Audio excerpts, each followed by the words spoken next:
So hey everyone, welcome back to another quick and interesting tutorial. Where in this quick tutorial we're going to discuss how you can create a public channel to private channel, how you can make these changes so that the limited number or the member that you have been allowed to join the channel can only join the channel. You can do the same process for converting any channel. Like if you have a voice channel, you can convert it to a private channel instead of from public channel, or you can do the same for the text channels as well. So first of all, you need to open the Discord on any of the platform that you have been using it.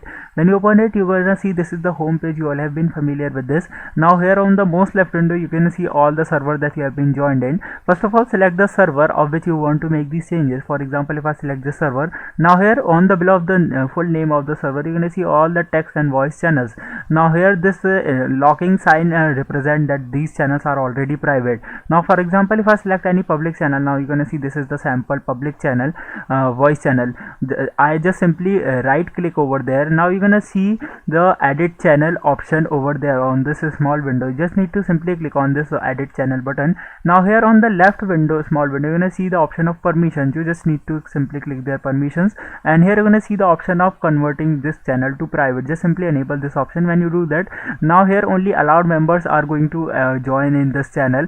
You can add members to this channel that are allowed to join to this channel. So by this method you can easily convert any private channel to any public channel to a private channel. I hope this video will be helpful for you. Make sure to hit the like button and subscribe button for having such more helpful and interesting tutorials. See you in the next one. Take care.